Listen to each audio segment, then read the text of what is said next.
Mark chapter 12. Then Yeshua began to speak to them in parables.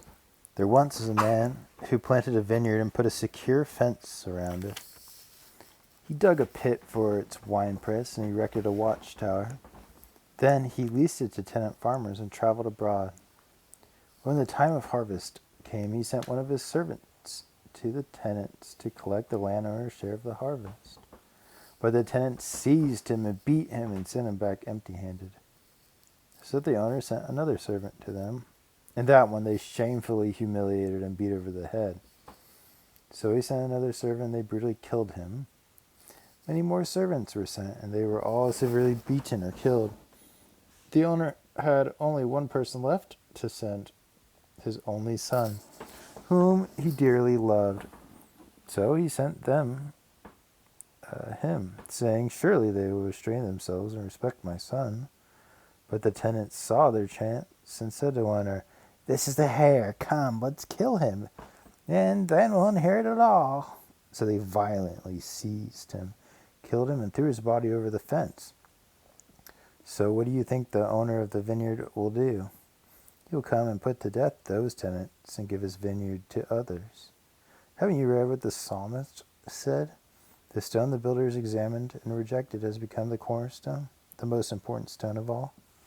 This was the Lord's plan, and he is wonderful for our eyes to behold. Now the chief priests, religious scholars, and leaders realized that Yeshua's parable was aimed at them. They had hoped to arrest him then and there, but they feared the reaction of the crowd. So they left him alone and went away.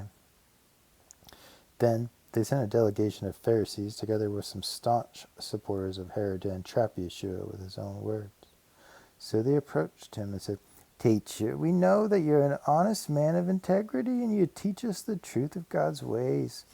We can clearly see that you're not one who speaks only to win the people's favor, because you speak the truth without regard to the consequences. So, tell us then, what you think. Is it proper for us to pay taxes to Caesar or not?" Yeshua saw through their hypocrisy and said to them, "Why are you testing me? Show me one of the Roman coins." They brought him a silver coin used to pay the tax. "Now tell me," Yeshua said, "whose head is on this coin and whose inscription is stamped on it?" "Caesar's," they replied. Yeshua said, "Precisely. The coin bears the image of the Emperor Caesar. So you should pay the emperor's portion. But because you bear the image of God, you must give to God all that belongs to him." And they were utterly stunned by Yeshua's words. Some of the Sadducees, a religious group that denied there was a resurrection of the dead, came to ask Yeshua this question. "Teacher, the law of Moses teaches that if a man dies before he has children, his brothers should marry their widow and raise up children for his brother's family line. Now, there's a family with 7 brothers. The oldest got married, but soon died, and he had no children. The second brother married his older brother's widow, and he also died without any children. And third also, this repeated down to the 7th brother, none of whom had children. Finally, the woman died. So, here's our dilemma. Which of the 7 brothers will the woman's husband when she's resurrected from the dead, since they are all once married to her?" Yeshua answered them, "You are mistaken because your hearts are not filled with the revelation of the Scriptures or the power of God. For when they rise from the dead, men and women will not marry, just like the angels of heaven don't marry. Now concerning the resurrection, haven't you read in the Torah what God said to Moses at the burning bush? 'I am the living God, the God of Abraham, the God of Isaac, and the God of Jacob.' God is not God of the dead, but of the living, and you are all badly mistaken." Now a certain religious scholar overheard them debating. When he saw how beautifully Yeshua answered all their questions, he posed one of his own and asked him, "Teacher, which commandment is the greatest of all?" Yeshua answered him, "The most important of all the commandments is this: the Lord Yahweh our God is one. You are to love the Lord Yahweh your God with a passionate heart, from the depths of your soul, with your every thought, and with all your strength. This is the great and supreme commandment. And the second is this: you must love your neighbor in the same way you love yourself. You'll never find a greater commandment than these."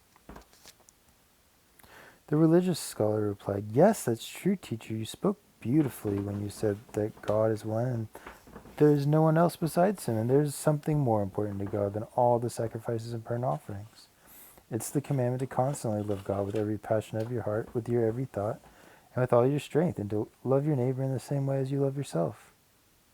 When Yeshua noticed how thoughtfully and sincerely the man answered, he said to him, "You're not far from the reality of God's kingdom." After that, no one dared to question him again.